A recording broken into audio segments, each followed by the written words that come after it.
bienvenidos a Día de. ¿Usted conoce dónde queda la notaría Velarde Susoni, donde se suscitó este ataque de un gatillero que ingresa detrás de su víctima en un parque muy tranquilo? ¿Se imaginan el terror que generó esto? Y es muy curioso porque la víctima ingresa y segundos después, con el celular en la mano, y ojo que ese es un detalle muy importante y va a ver por qué en la nota de Angélica Villegas, ingresa segundos después. Y claro, parece que su víctima le ve la cara, lo reconoce porque huye y todo está registrado en video. Y ahí es donde se desata la balacera, hieren a la conviviente y él también, ¿no? Lo alcanza el gatillero y lo asesina a quemarropa. ¿Quién es Javier Puemape Chávez y por qué? ¿Y quién y por qué reclamaba su cabeza? ¿Quién le puso precio a su cabeza, digamos? Su nombre no es ajeno a la crónica roja. Puemape Chávez figura en los expedientes de algunos de los casos policiales más sonados, como el caso Orellana o el caso Oropesa, vinculado a temas de narcotráfico, este último. Pero de algún modo, Puemape ha logrado salir bien librado, aun cuando en algún momento la justicia pedía para él 15 años de prisión. Lo libró y siguió operando como un capo del narcotráfico de un cártel en el Callao.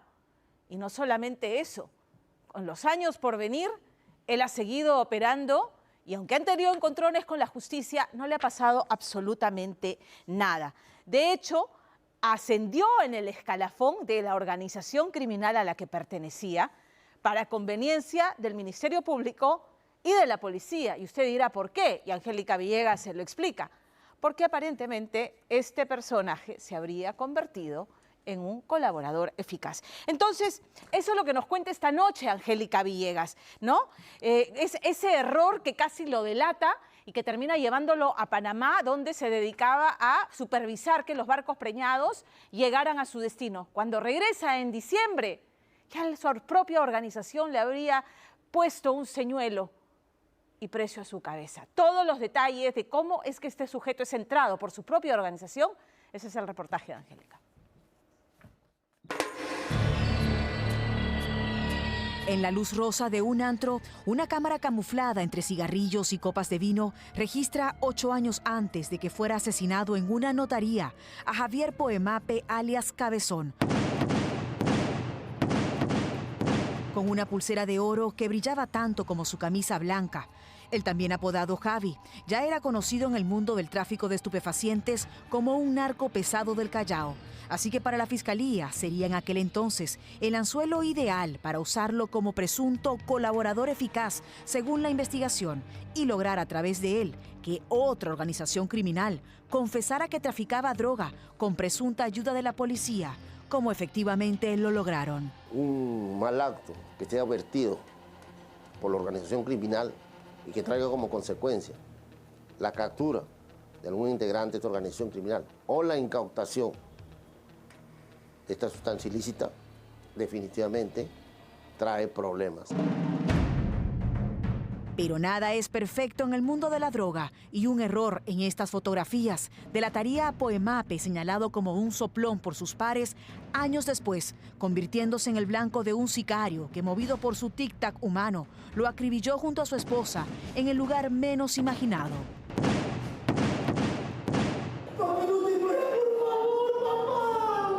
Ay, Dios mío, ¿qué ha pasado?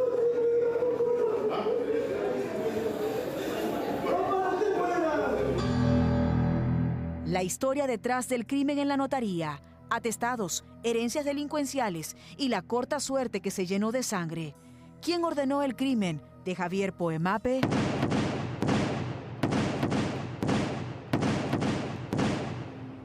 No alcanzaba los 30, pero ya la fotografía de Javier Puemape en el blanco fondo de una comisaría lo retrataba como detenido por primera vez en la comercialización de más de 1.000 kilos de cocaína entre el año 95 y 96 en la capital del país.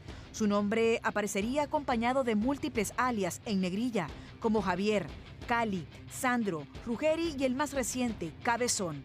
Era a la vez el futuro pastor de una iglesia y amante de las joyas, en especial el oro amarillo según su entorno, no ajeno a nacer en un hogar donde 2 de sus parientes figuraban en el primer atestado policial. Los antecedentes se vierten hacia su papá, el señor Puemape Tander, quien tiene 2 hijos.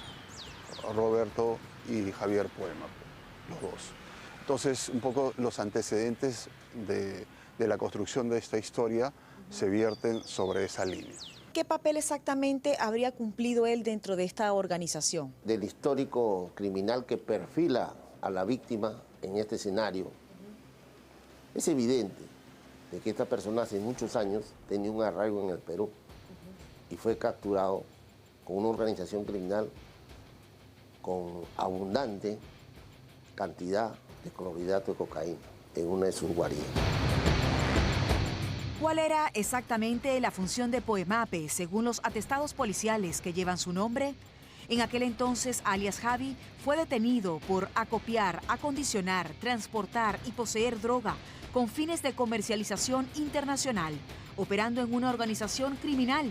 Pero extrañamente, aunque la sentencia era de 15 años, saldría en libertad en su tercer año de prisión y tiempo después, por segunda vez, su nombre y el de su hermano volverían a figurar en un nuevo atestado cuando le decomisaron más de 24.000 kilos de cocaína junto a otros pares, pero tampoco habría sentencia.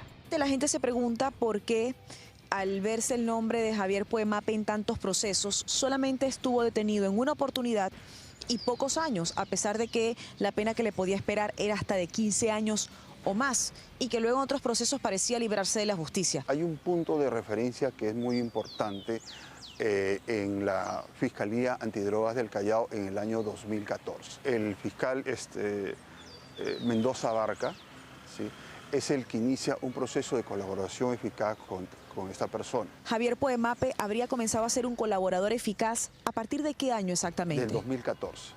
Del 2014 se tiene una referencia de que este señor habría sido colaborador eficaz, sí, que trabajaba con la Fiscalía y con apoyo de la policía. Parecía el guión de una narcoserie que traspasaba la ficción a la realidad. La policía incluso ubicaba los nexos de Poemape a sus 51 años, hasta con el mismo cartel del Chapo Guzmán. Ahora se entendía la extraña suerte con la que contaba Javier para librarse de la justicia, ya que el también amante de la gastronomía era para los delincuentes un gran capo en pleno ejercicio de sus funciones, pero para la Fiscalía, un colaborador eficaz que en los titulares policiales era señalado de ser presunto enemigo de Gerald Oropesa o traspasar presuntas cantidades de dinero inusuales a una empresa del entorno de Rodolfo Orellana. En base documentaria, tuvo 4 procesos, salió por un habeas corpus, inició un proceso de colaboración eficaz, el señor se fue a radicar al extranjero, ¿sí?, y de ahí desapareció, digamos así, de los radares policiales. ¿A qué se debía tan sorpresiva fuga de Perú a Panamá? Ustedes indican que, según la investigación, él había ascendido dentro de esta organización criminal. ¿En qué se basan ustedes para ello? ¿En el cambio de residencia o en el cambio de país que él había tenido, siendo ciudadano peruano? Definitivamente el arraigo de modelo de vida nunca cambió. Nunca se advirtió otro modelo de vida que permita solventar su permanencia en el extranjero. De acuerdo a trabajo de inteligencia, seguían conectándose con integrantes de organizaciones criminales vinculadas al tráfico internacional de drogas que operan en nuestro país. Así regresamos a estas fotografías del 2014, que según la investigación responden a tan fugaz viaje, de acuerdo a la pesquisa, siendo colaborador eficaz. Las autoridades le suministran a Poemape y un acompañante de él equipos para grabar esta reunión con otra organización criminal a la que Poemape le hizo creer que buscaba alianzas, pero a la que en realidad le habría hecho confesar en este registro que no solo comercializaban droga, sino que presuntamente lo hacían con ayuda de la policía, llevando este material audiovisual presentado por Poemape a que desarticularan esa organización. Pero durante la investigación para capturarla, se pudo evidenciar en la visualización de todo el material que era Poemape quien grababa. Y ese error se conocería por todos, resultando muy caro el precio.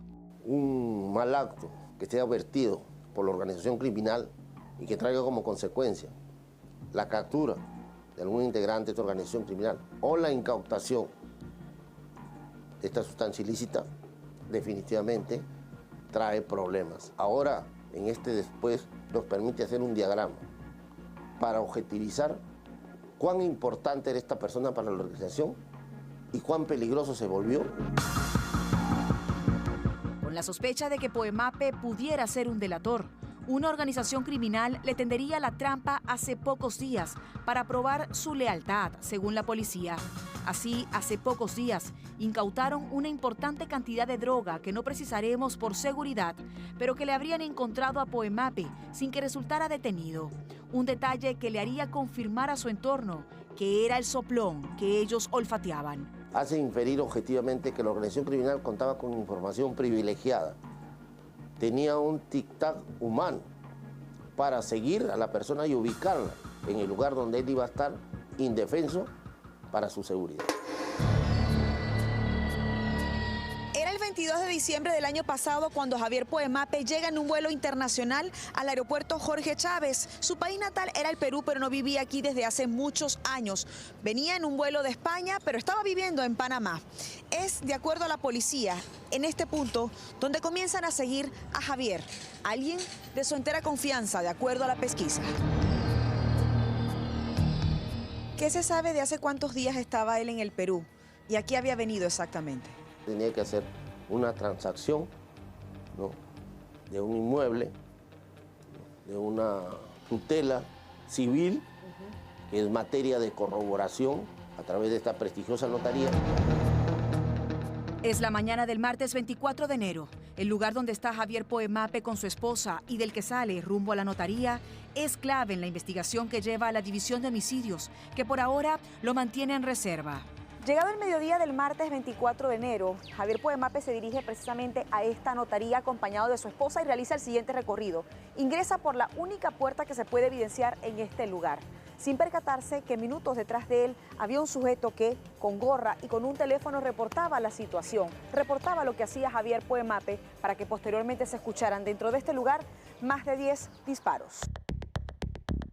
Esta cámara de seguridad capta el momento en el que un hombre delgado, quien no supera los 24, ingresa poco tiempo después de Poemape. Su teléfono en la mano persiste como elemento de información sobre el paradero de alias Cabezón. El sujeto revisa el primer piso con impaciencia y rápidamente sube las escaleras, seguro que Javier está en el segundo piso, dirigiéndose a Poemape, quien al verlo trata de huir, mientras su esposa recibe los primeros disparos y él es rematado en otro rincón de la notaría donde todos corren. Pero un detalle es clave en el registro audiovisual para la policía. Cuando las personas observan la hora de ingreso de la víctima, acompañada de su pareja, más la hora de ingreso del sicario y la manera en la que reiteradas veces le dispara, se habla de una muerte por encargo. Y al hablar de una muerte por encargo, obviamente, se evalúa el entorno y se investiga quién pudo haber dado detalles de la hora en la que él iba a ingresar a esta notaría. Para empezar, su entorno sabía, primero, su desplazamiento desde el lugar que él últimamente ocupaba a nuestro país.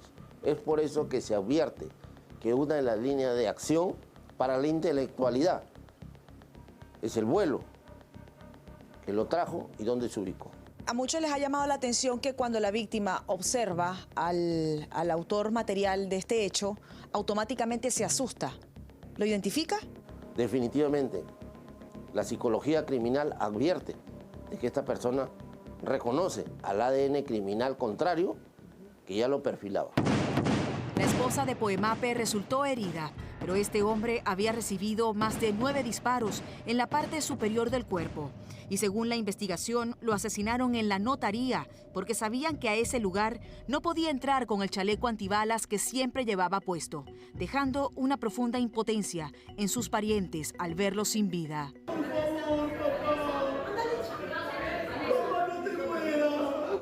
Estos son momentos claves en la investigación que lleva la División de Homicidios, quienes descartan que la muerte por encargo de Javier Poemape tenga alguna vinculación con los titulares policiales que lo ubican con Oropesa u Orellana. Y hoy, las pesquisas se centran en el presente de este hombre y su organización criminal.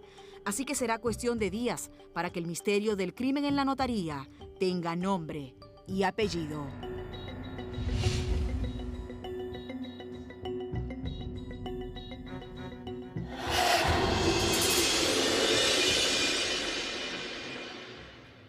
Con la siguiente nota que vamos a presentar, creo que muchas familias van a sentir cierta conexión, porque cuántas esta noche han pasado por ese trance que es doloroso, ¿no? Que a uno se le estruja el corazón de tener que internar en un centro de rehabilitación a un ser querido, a un hijo, a un padre, a un hermano, a un esposo, a una esposa, ¿no?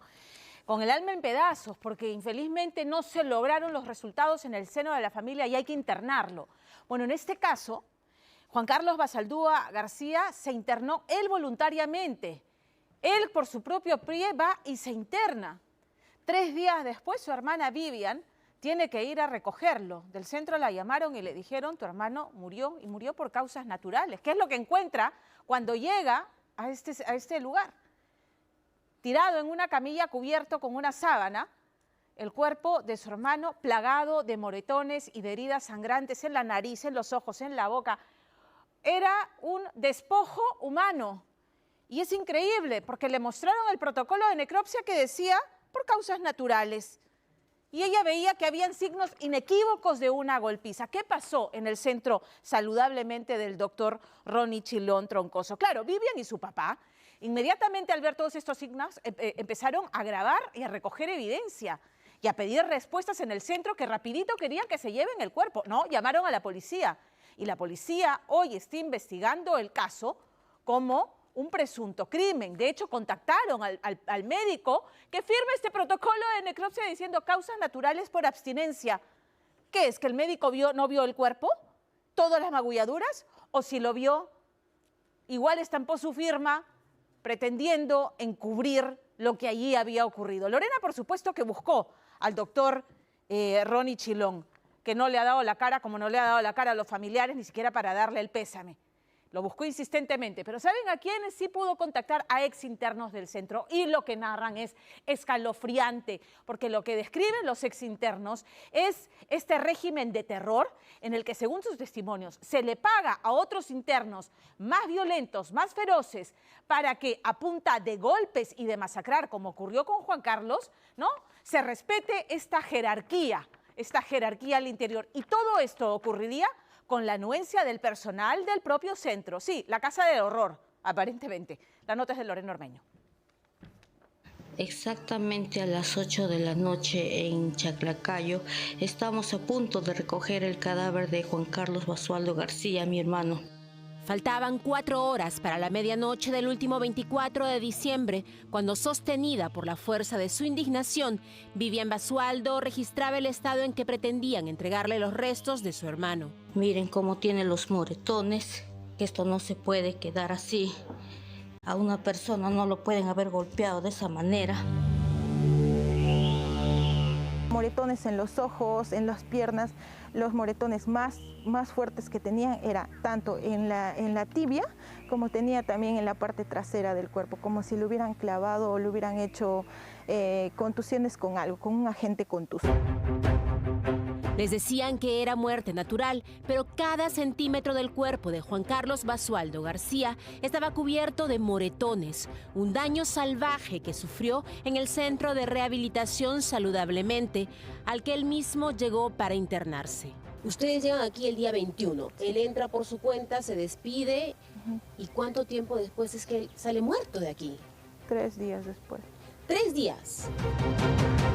Pero ¿cómo la víspera de Navidad se convirtió en una noche de terror en este centro de rehabilitación? Pues su mano estaba morada, su mano estaba amarrada con cinta adhesiva y temblaba, bien temeroso, bien asustado, bien. Ay, Dios mío, ¿a dónde le he llevado? A sufrir.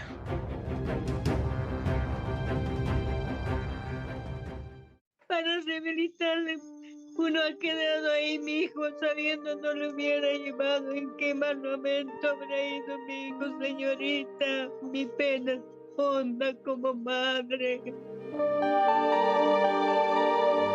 Doña Yolanda lleva un mes aferrada a su rosario, culpándose sin merecerlo de la muerte de su hijo Juan Carlos, un abogado y reconocido exmagistrado y catedrático universitario en Huancayo.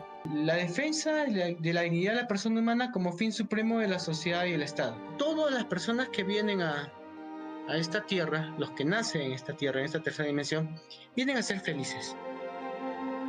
Pero el abogado no era feliz, pues durante la pandemia cayó en el alcoholismo. Cuando comenzó la pandemia, su esposa recién estaba embarazada, ¿no?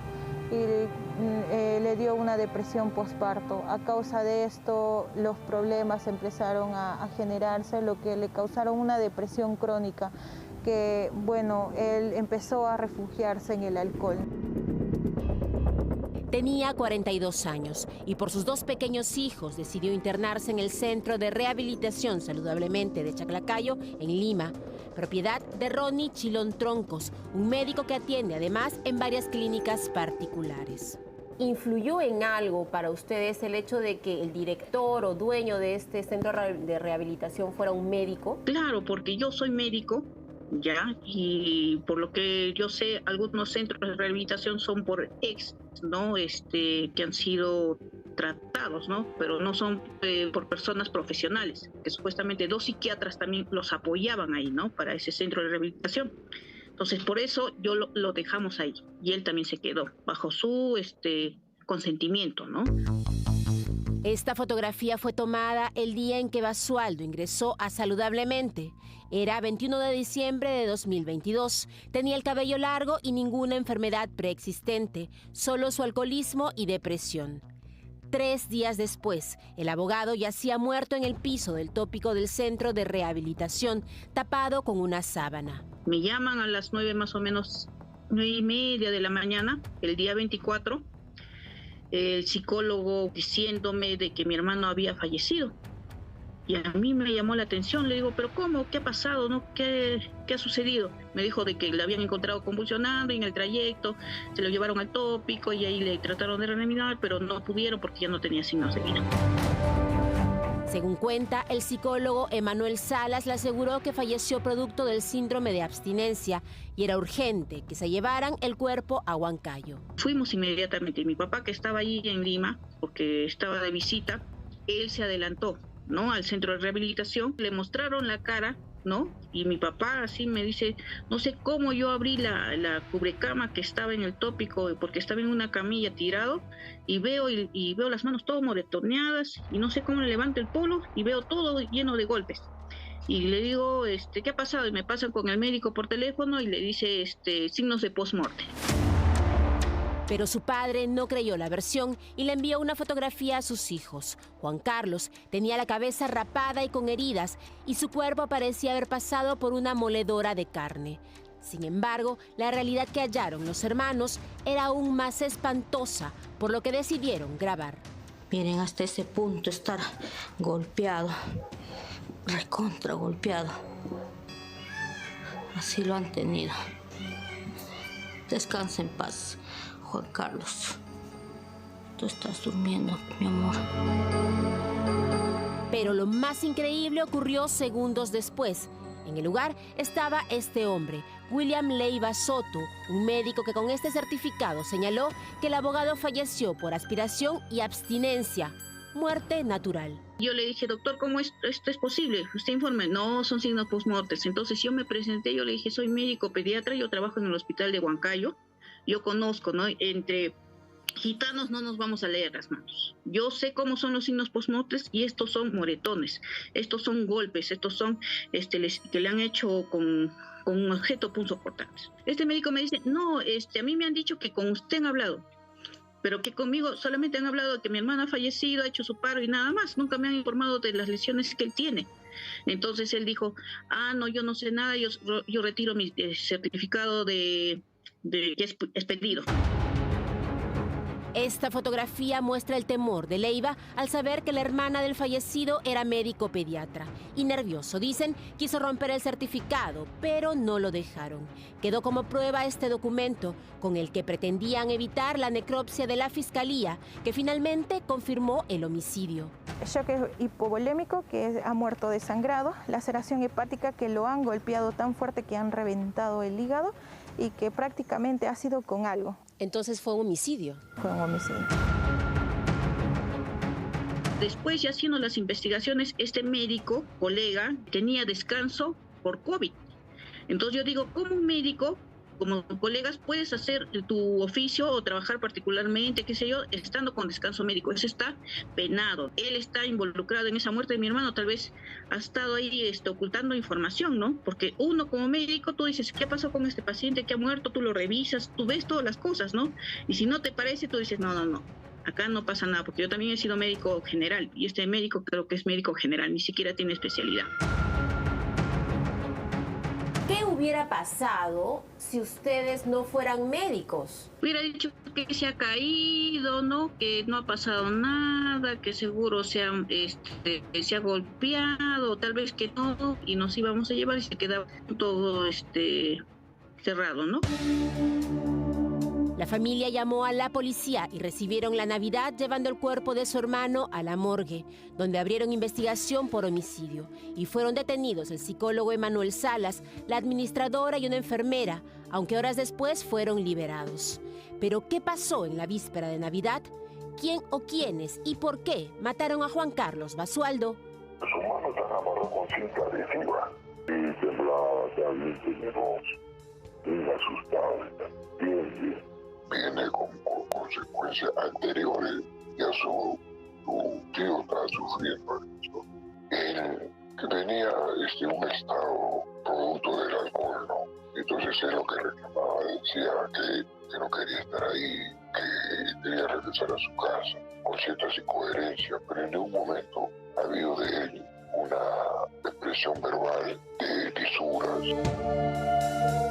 Este es el testimonio de uno de los internos que escapó tras el crimen. Según cuenta, en lugar de sedarlo como indicaba el tratamiento, por orden del psicólogo, dijo, internos lo golpearon y se les pasó la mano. La madrugada fue que ya se supo que su tío ya había fallecido y el señor estuvo en el momento de las agresiones. A él, como directo responsable de la agresión, con permiso de ellos, le dan salida para que se vaya a su casa y ya nunca más regrese. Eso es encubrimiento. Me imagino que Chilón, como director, tiene conocimiento de todo esto, pero lastimosamente no. A veces los intereses económicos, más que nada, la codicia, hace que ellos atropellen a la persona. Mi hermano estaba descansando en su dormitorio ya. Lo habían golpeado anteriormente ya salvajemente en la noche y entraron todos. Entró, que es un interno, y lo golpeó. Lo golpeó salvajemente y le pasó electricidad. Lo mojó y lo electrocutó. Aquí hay asesinos, en este centro hay asesinos. Y a los demás que han estado involucrados en la muerte de mi hermano los han soltado, ¿no?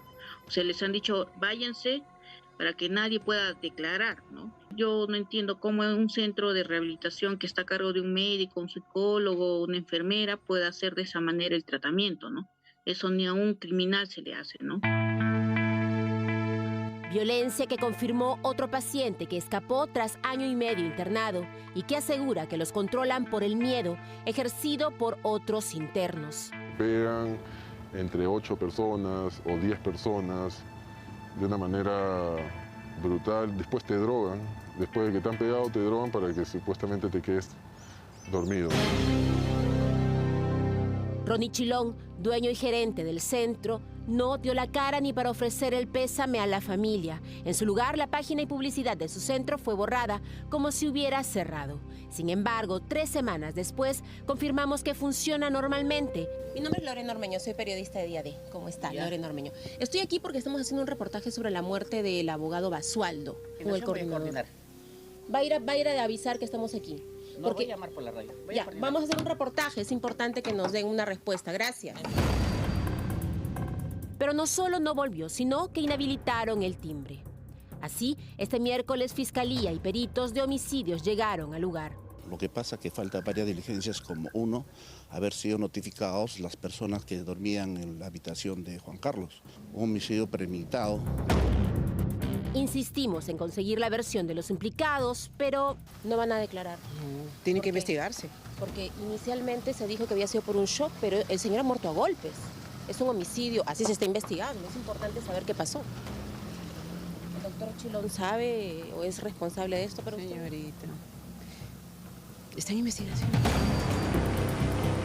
No quiso ni recibir nuestro número telefónico para dárselo al dueño, Ronnie Chilón, que se encontraba al interior del centro de rehabilitación, donde, curiosamente, la habitación del crimen había sido remodelada y los internos que estuvieron aquel día fueron dados de alta. Impunidad, la misma que disfruta el médico que con su firma casi oculta un crimen, pero que sigue trabajando para el Estado. La familia está denunciándolo y quería hacerle unas preguntas. Todo eso lo maneja la fiscalía, la policía. Pero ahí está su firma de usted en una... Cualquier cosa, cualquier pregunta tiene que ir allá a la Pero policía. usted ha sido el que ha firmado, por eso es que yo le estoy realizando la pregunta. Yo no le puedo dar porque es un tema de investigación. No podemos todavía entender por qué esta gente se ha ensañado con mi hermano, qué daño les ha hecho, ¿no? Si es la manera de tratar a una persona que pide rehabilitarse y reintegrarse a la sociedad y que quede impune hasta el momento, ¿no? Que siga funcionando este centro. Lamentable de que sea médico, eso también yo voy a hacer la denuncia correspondiente al colegio médico, que no puede tratar personas. Juan Carlos Basualdo murió por buscar ayuda. Impunidad, que en esta desgracia ha creado culpas que las cargan quienes no lo merecen. ¿Cómo un médico puede ser un colega mío? ¿Cómo puede hacerle eso? ¿Qué te hubiera gustado decirle a Juan Carlos? Que nos perdone.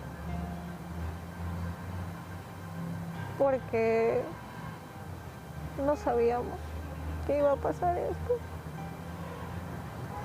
Él pidió ayuda y nadie lo pudo ayudar. La conciencia, ¿no?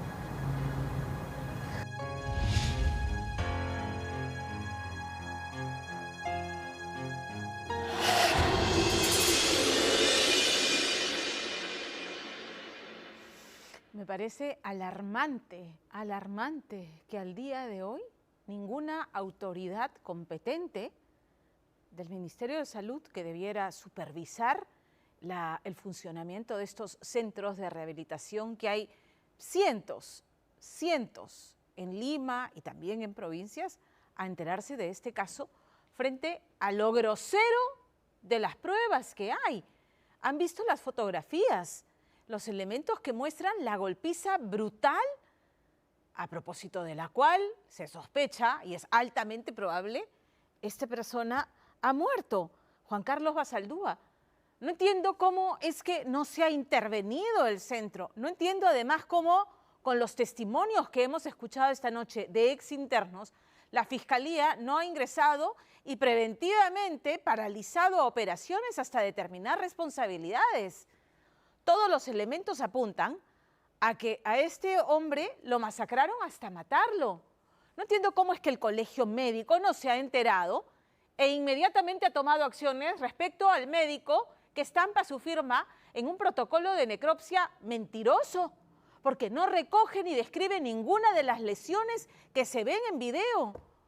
¿Cómo es que la policía no ha actuado? O sea, la inacción absoluta frente a un caso que pinta con absoluta flagrancia. Estoy asqueada.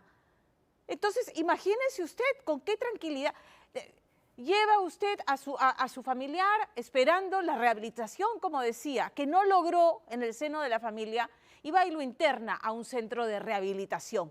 ¿Quién lo supervisa? ¿Quién certifica buenas prácticas en estos lugares? ¿Quién? ¿Dónde está la autoridad para fiscalizar y, sobre todo, en este caso tan flagrante, para suspender en lo que se realizan las investigaciones? El llamado a la ministra de Salud, por supuesto, preocupada como está, invocando a que el Congreso apruebe el adelanto de elecciones. Entiendo que la crisis social nos tiene a todos arrinconados y mirando solamente eso, pero el país no se puede detener y no pueden seguir muriendo más personas ni por la crisis política ni en casos como estos. O sea, no se puede detener el país por la violencia en la que estamos. Tenemos que seguir marchando y seguir fiscalizando. Y esto tiene que ser mirado con lupa por el Ministerio Público, por el Ministerio de Salud, por el Colegio Médico. Cambiamos de tema. Y el que viene tiene a Richard Apolo, que lo ha cubierto absolutamente consternado. O sea, cuando he conversado con Richard, está consternado porque hay la posibilidad de que un hombre, a todas luces inocente por lo que Richard ha investigado, pudiera terminar siendo condenado a cadena perpetua, porque eso es lo que piden para Paul Rojas Bernal, que hace 10 años, imagínense el infierno de vivir 10 años tratando de demostrar ante los tribunales que eres inocente, que no eres ese peligroso criminal matacambistas, porque de eso lo acusan a Paul Rojas Bernal en 2 procesos diferentes del 2013, en abril y mayo del 2013. Acusado de haber asesinado a balazos a cambistas. Y Richard Apolo se ha tomado el trabajo de revisar los expedientes, de revisar los testimonios que la policía ha presentado, que la fiscalía ha recabado, para señalarlo y pedir una y otra vez que sea apresado y condenado a cadena perpetua. 2 veces ha estado este pobre hombre en penales de alta seguridad. Ha sido absuelto sucesivamente. Pero la Fiscalía y el Poder Judicial insiste, y Richard Apolo, que como les dije ha revisado los expedientes, me dice: Pamela, no hay nada. De hecho, no solamente no hay prueba ninguna que lo vincule, sino más bien lo que he encontrado es gran cantidad de contradicciones. Y este hombre, este año, hay un 5º proceso que se le ha abierto y nuevamente se pide cadena perpetua para él. No vive, agoniza en vida esta persona. Richard Apolo con el reportaje.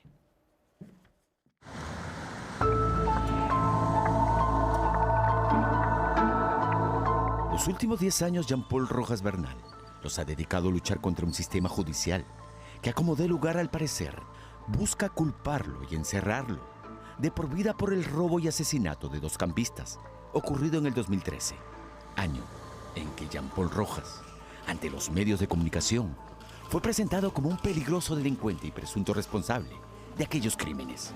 Jean-Paul Rojas Bernal, alias Flaco, es el nombre del sujeto que habría participado en el robo y asesinato de 2 cambistas. Crímenes que todo apunta, Rojas Bernal nunca cometió. No puedo creer que hasta ahora sigan insistiendo en querer culparme de algo que yo no hice, que yo no cometí. Por eso esta última década, Jean-Paul ha peleado por su inocencia con uñas y dientes, en un largo camino, que le ha significado incluso estar preso 3 años en penales de máxima seguridad. Que dejen vivir mi vida, por favor. Ya yo creo que ya fue suficiente. 2 veces preso, 10 años en esta situación, ya es suficiente. Basta de hacerme vivir este infierno, por favor. Sin embargo, a pesar que en estos 10 años han sido 4 veces, 2 en cada caso que se le acusa, en que la justicia lo ha absuelto al no existir pruebas contra él, la Fiscalía ha logrado anular la última sentencia a favor de Rojas Bernal, iniciándose este 2023 un nuevo juicio que sería el 5º en 10 años contra él, quien, preocupado, siente miedo de que, tratando de buscar un culpable a como dé lugar, pueda ser, esta vez injustamente, sentenciado a cadena perpetua. Quiero que me dejen vivir mi vida, por favor. Pido justicia, por favor. Encarecidamente le pido a los jueces que acaben con este infierno, por favor.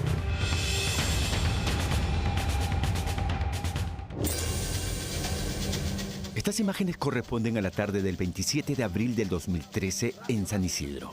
Eduardo Carreal ya se ha extendido en medio de la vereda, tras minutos antes ser asaltado y recibir 3 disparos, uno de ellos en el estómago y los otros en ambas piernas, por parte de los delincuentes, quienes, tras arrebatarle $2.300, huyeron a bordo de una motocicleta.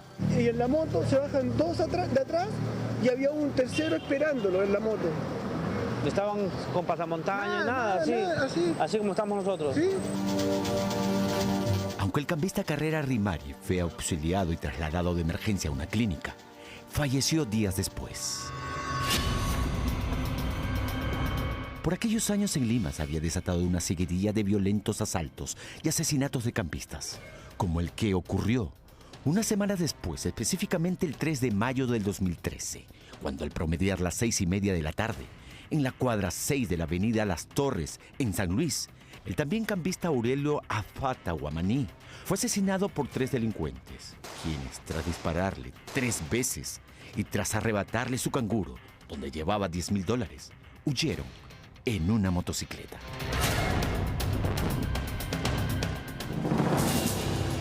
Ambos crímenes tenían, decía la policía, una constante: la utilización de una moto cuyo conductor y propietario, según las investigaciones policiales y fiscales, determinaron entonces que no era otro que Jean-Paul Rojas Bernal, a quien detuvieron en su casa el 22 de mayo de aquel 2013.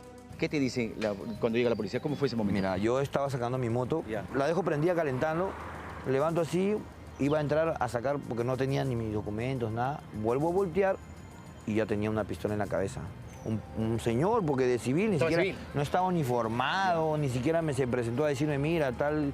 No, de frente me puso la pistola en la cabeza y me dijo, ya perdiste. Por un momento hasta yo pensé que me estaban robando. Tras ser detenido, Jean-Paul Rojas fue llevado a la DIRINCRI, donde dice, trataron que se autoinculpe del crimen del cambista Aurelio Abfata, ocurrido en San Luis. Ellos querían que yo acepte y querían que yo firme un papel. Y yo le dije que yo no iba a firmar ningún papel porque yo no era culpable, no tenía por qué aceptar. Me golpeaban para que firme el papel. Pues decían, y claro, nosotros sabemos que tú eres. Y yo le decía, mira, puedes golpearme, puedes hacerme lo que quieras, puedes matarme, yo no voy a firmar ese papel porque yo no soy. Yo no tengo por qué firmar algo que yo no hice. Me sentaron en un sitio, nunca voy a olvidar que vino un efectivo, se paró a mi costado y me dijo, así me dijo con esa palabra, oye Sambo, mira, ¿sabes qué? Busca que aceptar esa situación, porque si tú no aceptas esa situación, te vamos a subir al micro de otro cambista que ha matado y va a ser peor. De aquel otro caso del cual le hablaba la policía, no era otro que del asesinato de Eduardo Carrial sucedido el 27 de abril del 2013 en San Isidro. Para la policía no había dudas. Testigos e incluso hasta videos ubicaban supuestamente a Rojas Bernal como partícipe y conductor de la moto que utilizaron los delincuentes tanto en San Isidro como en San Luis. Sin embargo, aquellas, entre comillas, pruebas contra Rojas Bernal habrían tenido al parecer muchas inconsistencias. Por ejemplo, en el caso del 27 de abril del 2013 en San Isidro, las investigaciones policiales daban cuenta que una hora antes que sucediera el asalto, serenos del INSE, distrito vecino, fueron los que lograron supuestamente, pese a que el conductor, dicen, tenía puesto un casco, identificar a Rojas Bernal como conductor de una sospechosa moto negra que se habría dirigido luego a San Isidro, previo al robo. Pero además, según la policía, fueron también los serenos del INSE quienes señalaron la placa de aquella moto negra, dato que les permitió, refieren, dar con Rojas Bernal, quien señala que eso es imposible, pues aquel día del robo, él y su moto estaban en su casa, ya que él se encontraba con descanso médico debido a problemas renales. Justo estabas pasando por acá y a 7 cuadras matan a una persona. Ah, no, tú eres. Eso es lo que me ha pasado. Y lo peor de todo, que ni siquiera es cierto. O bueno, fuera todavía que si fuera cierto que yo estuve en ese momento. Yo no estuve en ese momento en el parque. Si bien la policía refirió que fueron los serenos del INSE quienes dieron supuestamente el dato de la placa y reconocieron a Bernal, en juicio, aquellos serenos desmintieron a la policía, señalando que por la distancia y porque además el conductor llevaba casco, jamás reconocieron a nadie, ni mucho menos vieron la placa de la moto. Incluso uno de los serenos recordó haber firmado una declaración policial sin leer su contenido. O sea, Raiza reconoce a Bernal, según la policía en este atestado. Cuando en juicio se contrainterroga a este testigo, dice que el policía le dijo que no se preocupe, que firme. No llegó a visualizar, aquí está, abogado, no llegué a visualizar. Pero ella firma esto. Sin embargo, firma. Ajá. Incluso la juez le hace una pregunta, fíjate. La juez le pregunta, si usted no vio, ¿por qué usted firmó el acta sin leer? Y le responde a la juez, el policía me dijo que firme y que no me preocupe. Pero hay más. La policía afirmó en su momento que las cámaras de seguridad del distrito del INSE permitían ver aquel 27 de abril de 2013 a Bernal y su moto. Sin embargo, cuando el video fue visualizado en juicio virtual, los magistrados se dieron con la sorpresa que en las imágenes no se observaba nada de lo que señalaba la policía en su atestado. Como tampoco existía en el lugar del crimen, en San Isidro, alguna imagen que ubicase a Jean-Paul o su moto en la zona o alrededores, ni antes ni después del crimen del cambista. Yo quiero que me digan, después de 10 años, ¿qué es lo que encontraron? Miren, Este sitio es un sitio céntrico, es un sitio de gente pudiente, lleno de cámaras. ¿Cómo puede ser posible que ninguna cámara me haya grabado? Ni una sola cámara. Van a buscar todas las cámaras en todos los aledaños, de todas las calles, y no van a encontrar nada de mí, nada. Es obvio, si lo hubiera, ya lo hubieran sacado. Esas inconsistencias fueron determinantes para que, a pesar que la Fiscalía ha buscado apelar, la justicia categóricamente absuelva en 2 oportunidades a Jean-Paul Rojas por el crimen de San Isidro. Un ministerio público que por una década ha intentado e intenta vincular esa información, pese a que, al igual que en el caso de San Isidro, en 2 oportunidades también, la justicia absolvió a Rojas Bernal. Tengas el tiempo, tengas el momento detallado de revisar, de mirar y de leer sobre todo que yo no soy culpable. Busquen por donde busquen, no me van a encontrar nada porque soy una persona inocente que toda la vida se dedicó a trabajar y a hacer las cosas de una manera normal, como un chico normal. En el caso de San Luis, el Ministerio Público insiste en 2 testimonios que considera fundamentales para sentenciar a cadena perpetua a Rojas Bernal. Uno de ellos, el del hermano de Aurelio Afata Guamaní, cambista asesinado el 3 de mayo del 2013. Hermano con quien intentamos, sin éxito, comunicarnos. Y es que dicho hermano le dijo a la justicia que logró, cuando la policía le mostró fotos, reconocer plenamente a Rojas Bernal como uno de los 3 delincuentes que, decía, asesinaron a su hermano para robarle aquel día un canguro con $10,000. Un testigo que durante 10 años no solo ha dicho reconocer a Rojas Bernal, sino que además ha señalado haber reconocido a otro de los delincuentes que contó estuvo junto a Rojas Bernal aquel día, Joel Mesa Matos, o simplemente alias Chato Mesa. Pero hay un gran problema respecto a la sindicación de Joel Mesa Matos como uno de los asesinos del cambista el 3 de mayo del 2013. Y es que el Chato Mesa, por ningún motivo, pudo haber participado de aquel crimen, por una sencilla razón. Joel Mesa Matos no se encontraba en el país el día que sucedió el crimen, pues para entonces el Chato Mesa estaba cumpliendo una condena por otro crimen en una prisión en Argentina. Además de la sindicación del hermano de la víctima, existía otro testigo de la Fiscalía, una trabajadora de un negocio cercano al lugar del crimen en San Luis, quien supuestamente, desde muchos metros y en medio de la balacera, decía haber reconocido a Rojas Bernal como uno de los asaltantes. Sin embargo, como característica principal y por años, ha dicho que Rojas Bernal era de tez blanca. Es más, en su intento por anular la sentencia de absolución por este caso, la Fiscalía colocó una explicación absurda y tirada de los pelos, buscando al parecer calzar el dato de la testigo. Presenta un recurso de nulidad porque no estaba conforme con la segunda sentencia absolutoria. Ahora, los jueces observaron a Rojas Bernal en el juicio de forma presencial que tenía tez trigueña, principio de inmediación. Pero en su recurso de nulidad, la fiscal indica lo siguiente. El procesado obviamente ha procedido a solearse para oscurecerse la piel. ¿Y por tanto? Por tanto, no podemos cambiar lo que percibió en el momento de los hechos la testigo. Otro dato crucial en el crimen de San Luis fue la moto de los delincuentes, que según el hermano de la víctima, logró con su carro embestir y arrollar varios metros aquel 3 de mayo del 2013. Sin embargo, oh sorpresa, cuando Bernal fue detenido junto a su moto 19 días después, la moto solo presentaba raspones propios del uso diario de aquel vehículo motorizado. Esas motos son de fibra de vidrio, la mayoría, son material totalmente débil. Se arrastra de aquí a aquí y ya el tanque ya tiene hundido el tanque, tiene raspones que se van a notar de una manera muy vistosa, ¿no? Ellos dicen 15 metros, 20 metros. Dios mío, 15, 20 metros, esa moto hubiera quedado inservible.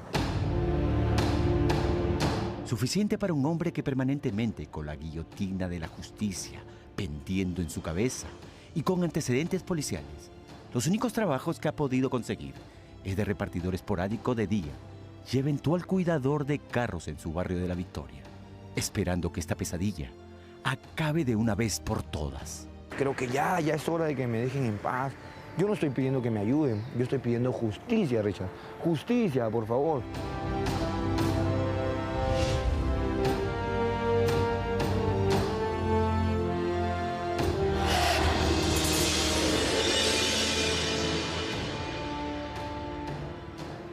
Ya entendieron por qué la consternación de Richard Apolo. No hay elementos que vinculen a este pobre hombre con los crímenes que se le atribuyen y está a punto de ser condenado a cadena perpetua. La exhortación es una sola, que hagan un acto de conciencia los fiscales que están viendo el caso y también el Poder Judicial. Abrir nuevamente un proceso cuando no hay elementos, nadie debe ser privado de su libertad y nadie en un proceso judicial, además lo que se reclama es que sean los accionadores de la justicia los que busquen las pruebas y demuestren culpabilidad, no vivir 10 años de tu vida intentando demostrar inocencia. Eso no es justicia, eso no es administrar justicia con criterio de conciencia.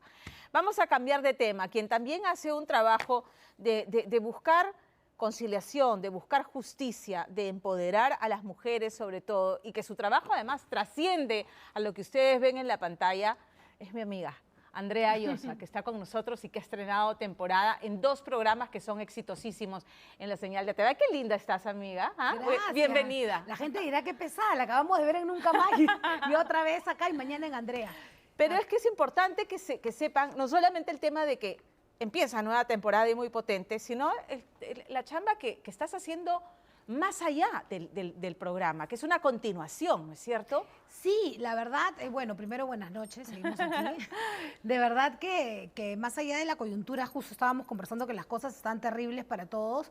Igual lo de la violencia a la mujer, el reconocimiento a los hijos, los padres que no le pasan pensión, es algo que en verdad no cambia y que sigue ahí.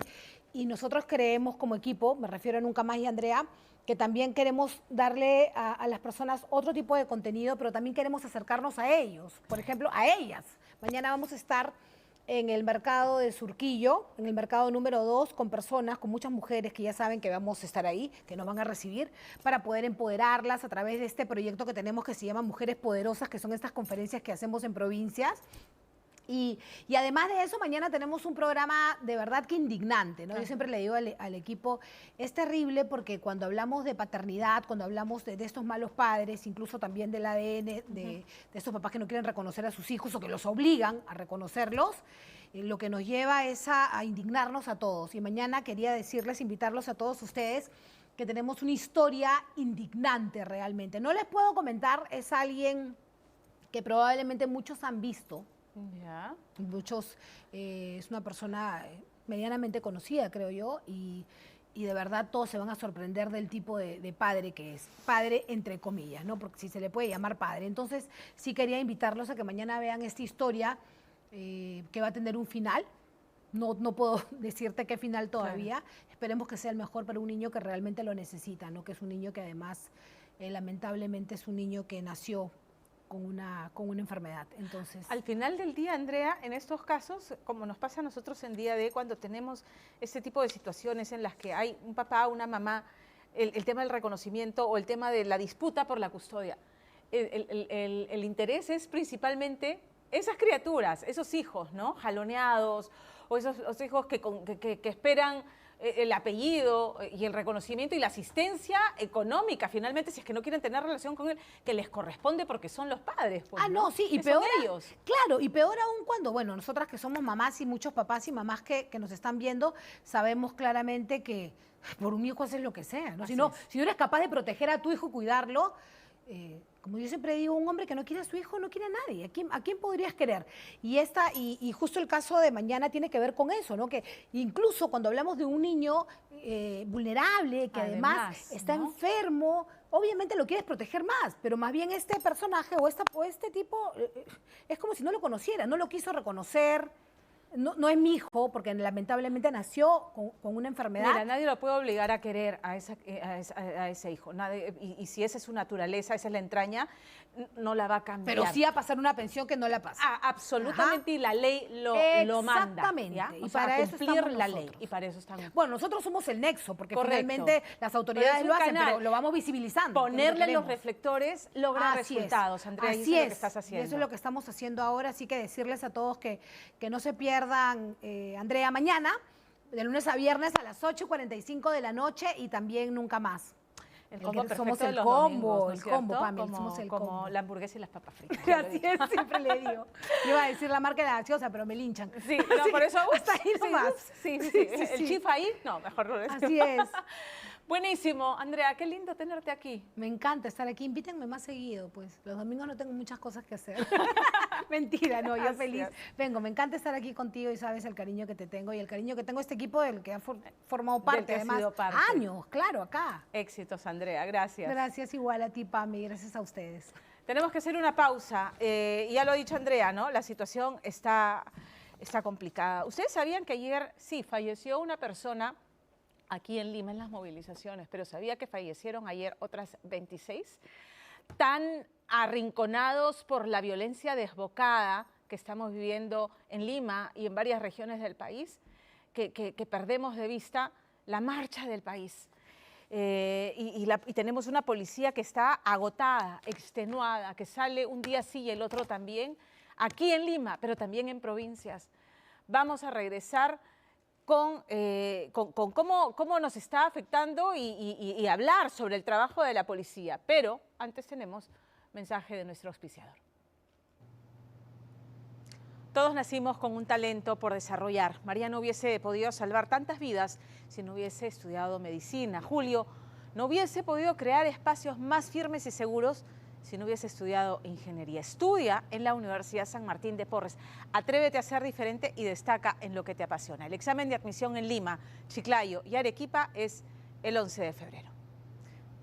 Esta noche, en Día D. Mientras la Policía Nacional resiste y las Fuerzas Armadas intentan liberar carreteras, ¿qué hará finalmente el Congreso con el adelanto de elecciones? Voten por el Perú, a favor del país, adelantando las elecciones al 2023.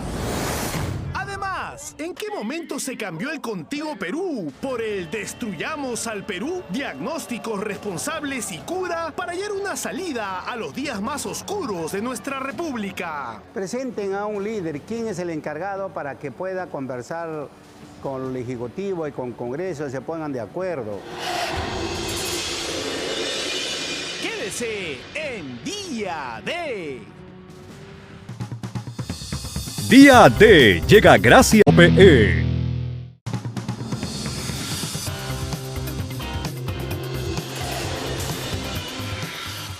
¿Sabía usted que ayer murieron 27 personas? 26 murieron en un bus que se desbarrancó en Piura. Es una tragedia de la que a duras penas hemos hablado y ha tenido cobertura porque estamos tan arrinconados por esta convulsión social con cariz violento que no puede pasar por alto la muerte de estas 26 personas, de ninguna manera. Y lo que pasa es que esta convulsa social tiene también un costo de vidas altísimo e igualmente trágico. Y ayer se sumó una más, la de Víctor Santiesteban durante estas movilizaciones y en redes sociales inmediatamente, pero a la velocidad del rayo. Murió por un proyectil de bala en la cabeza y culpaban a la policía. Pero ya el presidente de Salud hoy ha reconfirmado lo que al final de la noche se decía, que ha muerto producto de un golpe por un objeto contundente. No hay proyectil, no hay orificio ni de entrada ni de salida. Detrás de cada persona fallecida hay un nombre y hay una familia que lo llora y hay investigaciones que se tienen que hacer para deslindar responsabilidades y señalarlas.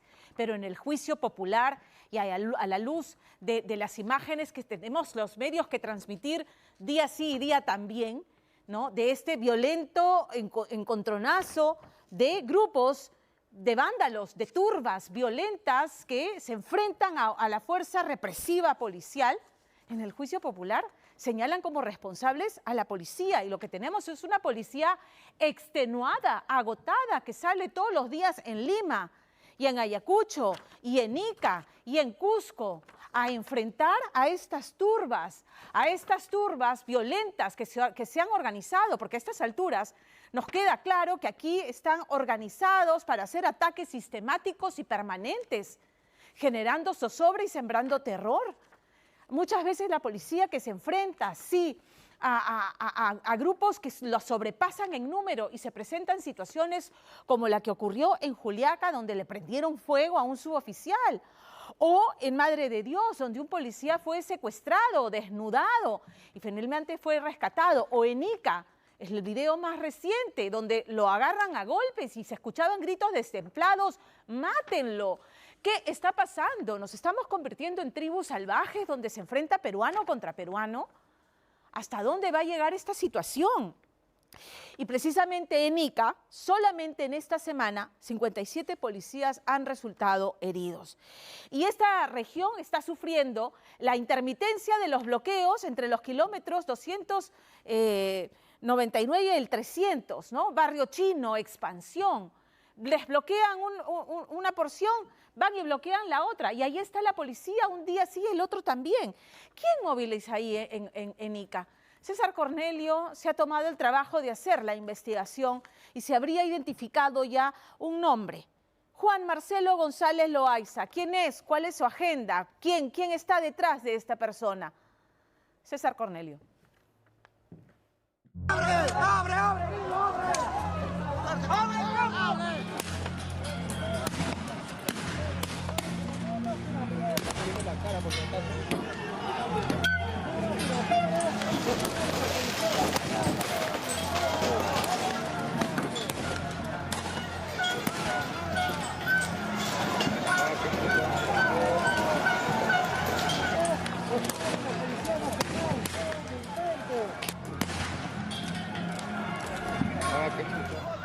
Ha sido la noche de ayer cuando las manifestaciones han llegado hasta su punto más álgido.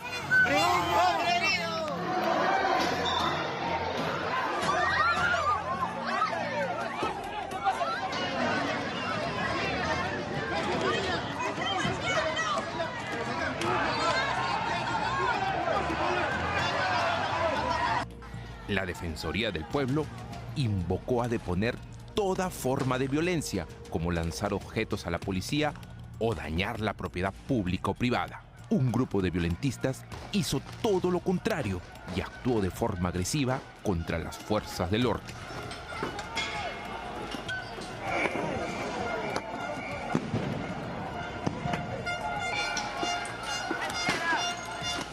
Así quedó la avenida Nicolás de Piérola, luego que la policía estoicamente resistiera por varias horas la lluvia de piedras arrojada por los manifestantes.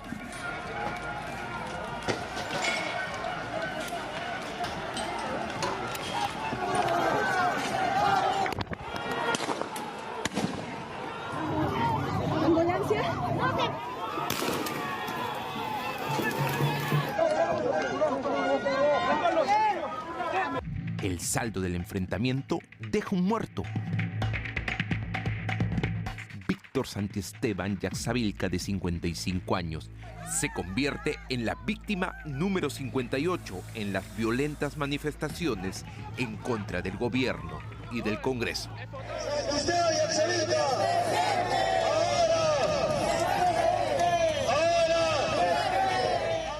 20 policías y varios civiles heridos de gravedad se encuentran hospitalizados en diferentes hospitales de la capital. Horas antes que ocurriera este lamentable hecho, Día D estuvo presente en los entrenamientos que tiene la Unidad de Servicios Especiales encargadas del control de disturbios y manifestaciones. ¡Agrupamiento! ¿Desde cuándo? ¿Hasta cuándo? ¡Hasta aquí! ¿Y por quién? ¡Por la Policía Nacional del Perú! El coronel Fran Chan Campos, jefe de esa unidad, responde por el uso correcto de la utilización de la fuerza para contener a los manifestantes. Se ha hablado mucho del uso correcto de la utilización de la fuerza. ¿Se está garantizando eso, coronel? Por supuesto que se está garantizando. Nosotros trabajamos en observancia al decreto legislativo 1186, que es el uso de la fuerza por parte de la Policía Nacional del Perú. El mejor indicativo aquí en la capital del trabajo de control de multitudes es que tenemos costo social cero.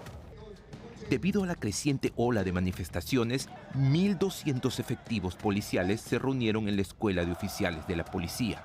Aquí entrenan y se preparan para enfrentarse a lo que les depara el día a día. El aumento de la violencia en las protestas es cada vez mayor. La ciudadanía también espera mucho de ustedes, porque son ustedes los que resguardan y cuidan el orden interno de la ciudad. Por supuesto, esa es nuestra tarea primordial, de garantizar el derecho de las personas, incluidos los propios manifestantes, mientras que ellos se muestren de manera pacífica. Cada vez que ha habido una protesta pacífica, jamás nosotros hemos reaccionado de ninguna forma. El personal también se le prepara para controlar sus emociones, para controlar sus impulsos. En esta unidad, las mujeres cumplen un rol activo y son entrenadas en el arte de disolver las manifestaciones. En este entrenamiento, como ustedes ven, son prácticos de las formaciones para el control de multitudes, pero aparte de ellos también se les actualiza con relación a lo que es el Manual de Derechos Humanos aplicado a la función policial y el Decreto Legislativo 1186, el uso de la fuerza por parte de la Policía Nacional. Aunque estos entrenamientos son fuertes, nunca dejan de lado el temor por no saber a qué se deben enfrentar. Toda manifestación debe ser pacífica, ¿no? Y así lo anuncian los que las convocan. Sin embargo, no suele suceder así. Los manifestantes se presentan violentos, agresivos, rompen los adoquines, los fraccionan para poder lanzarnos nosotros como objetos contundentes que al final se convierten en armas letales, ¿no? Una piedra de esas en la cabeza a cualquier policía lo puede fácilmente matar, ¿no? Esta semana, Ica y Madre de Dios se convirtieron en los nuevos epicentros de la violencia.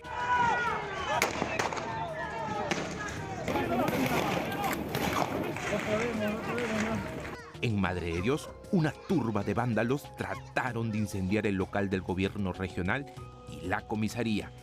El gobernador, Luis Ozuka, en su casa defendió su vida a balazos y denunció que la policía estaba desarmada. Por eso le digo al Ejecutivo, si no tienen la capacidad o no tienen la decisión, busquen otro que tenga esa decisión en destrabar toda esta carretera. Ya basta, ya 30 y tantos días, se están muriendo los niños de hambre aquí en los hospitales. En otro lado de la ciudad, un escuadrón policial rescataba al capitán Rick Portal Romero. Él fue secuestrado, lo obligaron a desnudarse y fue agredido brutalmente por una turba de 80 personas mientras cumplía su labor por restablecer el orden interno. En Ica, el suboficial técnico de tercera, Joel Montañez Colque, corrió con la misma suerte. Él fue golpeado salvajemente por vándalos en la zona agrícola conocida como Barrio Chino. La rápida acción por parte de la Dirección de Sanidad de la Policía Nacional hizo que la gente llegara por helicóptero hasta el Hospital Central. Bueno, llegado aquí estuvo en la unidad de shock trauma, ¿no? Vigilancia estricta por varios especialistas. Se le han hecho los exámenes correspondientes. El día de hoy todavía está en vigilancia estricta. Podríamos decir que se encuentra mejor que el día de ayer, pero todavía es muy pronto para decir si podría haber complicaciones, secuelas. Según el reporte de conflictos a nivel nacional del periodo 7 de diciembre hasta el 22 de enero, se reporta un total de 657 policías heridos, 38 comisarías atacadas, 190 locales públicos y privados vandalizados durante las manifestaciones. Tenemos desde casos muy severos, muy complejos, hasta también casos leves, ¿no? Dentro de los casos más complicados tenemos un paciente que nos ha llegado de Andahuaylas con un trauma ocular severo, con exposición de todo el globo ocular, y que eso implica no solamente la pérdida de la visión, sino también la pérdida del mismo ojo, ¿no? Del mismo globo ocular. La región policial de Ica ha sido la más golpeada. 57 agentes resultaron heridos durante los enfrentamientos registrados en Barrio Chino y La Expansión. Hay un odio hacia la policía, y cuando me refiero a la policía, no solamente a la institución, sino hacia el oficial. Realmente se descarga mucha violencia sobre los oficiales de la Policía Nacional, ¿no? Benjamín Sillonis, empresario agroexportador iqueño, ha tenido que dejar su empresa debido a las constantes amenazas de vándalos que han tomado por asalto la agroindustria en Ica. La consigna de hoy en día es, yo creo, destruir el aparato productivo nacional, ¿no? Porque creo que se repite además en otras regiones, pero hay videos también donde si te encuentras con los manifestantes en la carretera, en el tramo bloqueado, te dicen, ¿qué haces acá? Está prohibido circular. Ellos consideran claramente ser la autoridad. Así los de Barrio Chino corremos a los tombos. Métele la llanta para adentro, traigan la llanta. Pero ¿quiénes son los principales promotores de violencia en Ica, específicamente en Barrio Chino? La policía ha identificado a uno de ellos. Es Juan González Loaiza, más conocido como Marcelo. En los siguientes minutos, Día D presentará todo el seguimiento policial de este promotor de violencia. No ir, hacer nada, sino avisar, llamar a la autoridad y la autoridad que vaya a joder.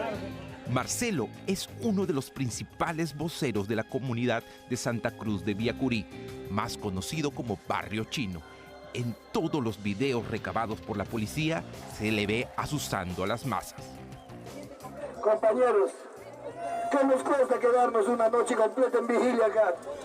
4 de abril de 2022, el kilómetro 233 de la Panamericana Sur en Ica amaneció bloqueada por la comunidad de Barrio Chino.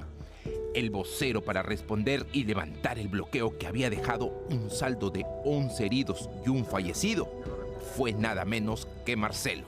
Lo primerito que quisiéramos es que cierre el Congreso y después trabajar por una nueva Constitución.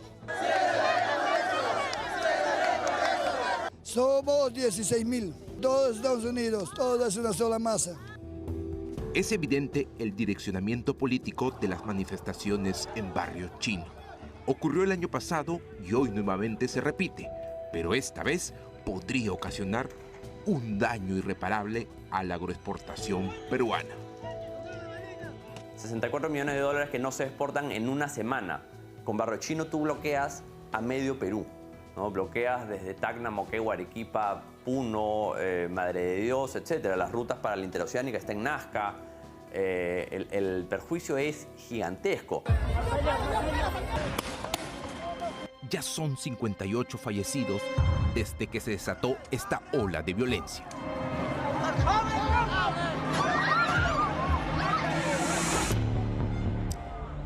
La voluntad política para encontrar una salida a la crisis no existe.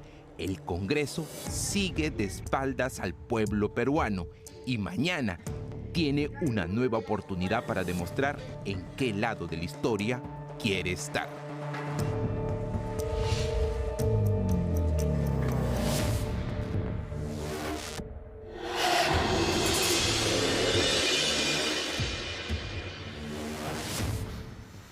A ver, aquí con toda esta situación de hackeo, quienes más pierden, y hay que decirlo claramente, son infelizmente los que menos tienen, son los que más padecen.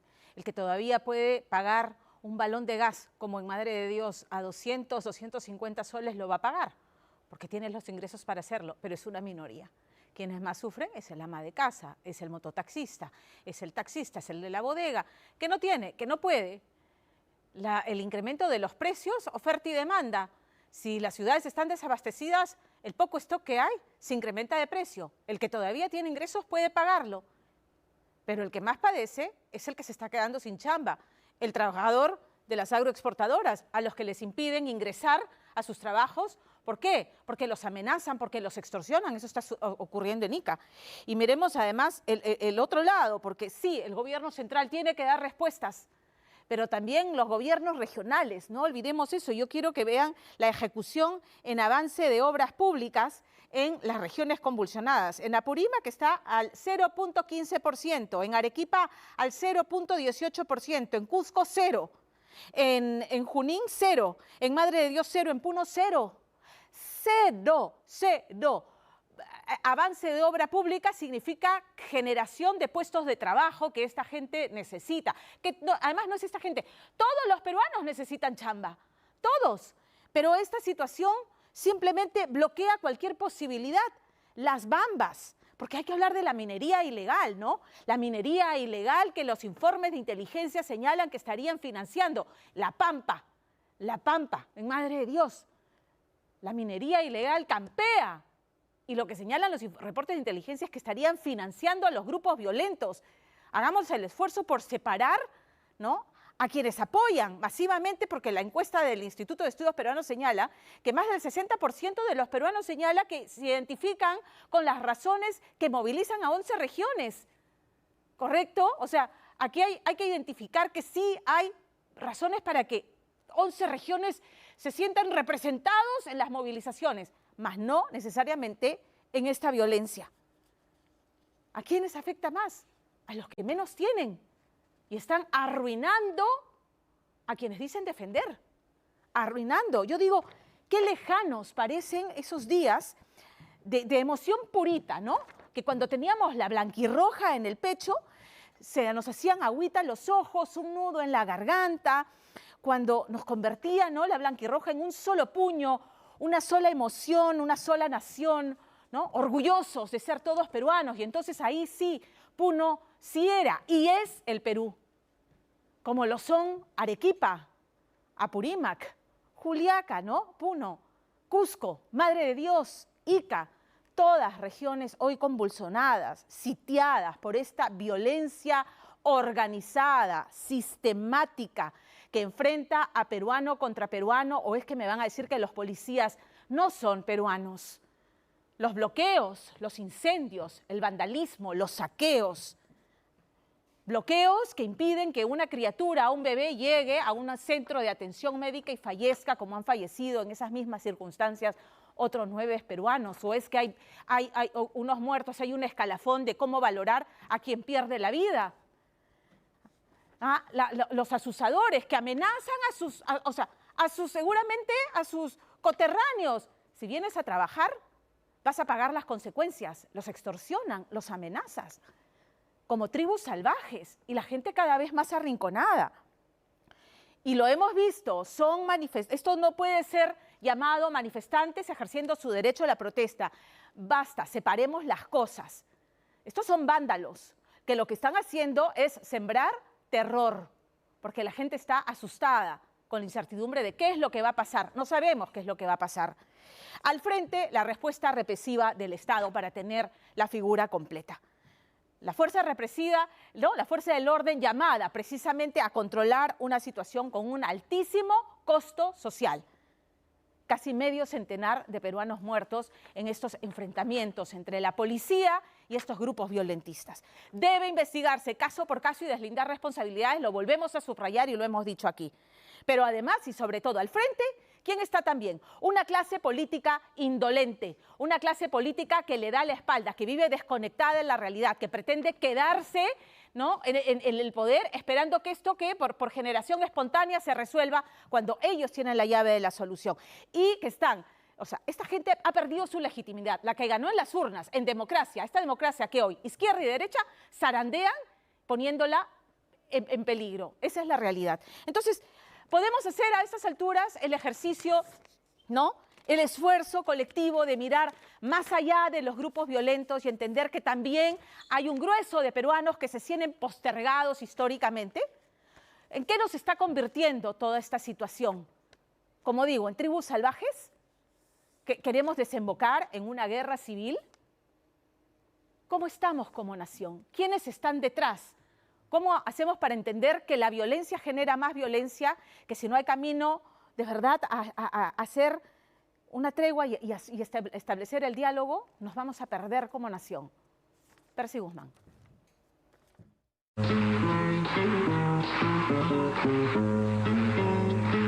Ahora va Arturo. Unida la costa. Unida la costa. Unida la sierra. Unida la sierra.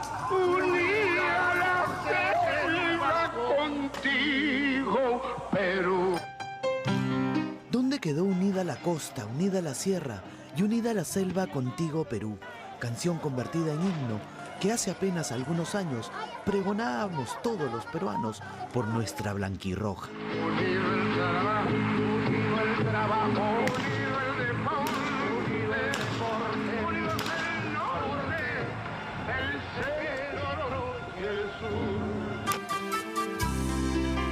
¿Dónde quedó ese orgullo por nuestra gastronomía, por nuestra cultura, por nuestras raíces?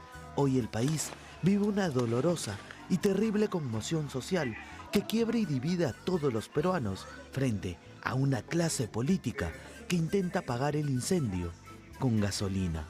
Y lo que dicen que es la voz de la calle, que se vayan con los terroristas a conversar en la calle. Para nosotros es muy penoso, muy doloroso ver cómo nuestro país se está viniendo abajo, se está destruyendo. Y esto es causa, y hay que reconocerlo, de una clase política repulsiva, que durante las últimas décadas se dedicaron a ¿qué? A robar, como la derecha se vendió a Odebrecht. No, y se vendió al mejor postor.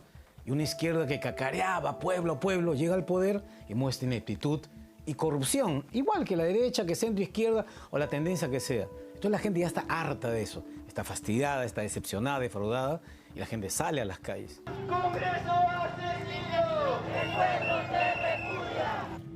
Pero ¿quiénes son estos miles de peruanos que han llegado desde lo más profundo a la capital y cuáles son los motivos que los empuja a protestar?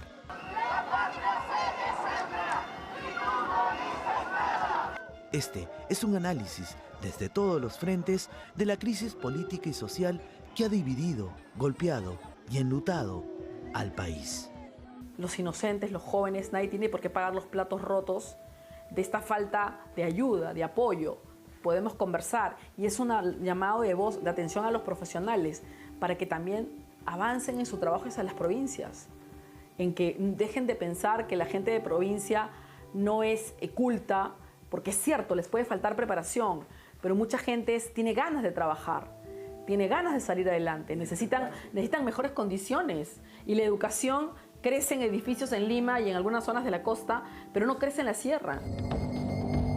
Si bien es cierto, en muchas provincias las obras no se ejecutan y los hospitales no se terminan, convirtiendo esta situación en falsas promesas de los gobiernos regionales que agota a muchos compatriotas altoandinos que hoy salen a protestar.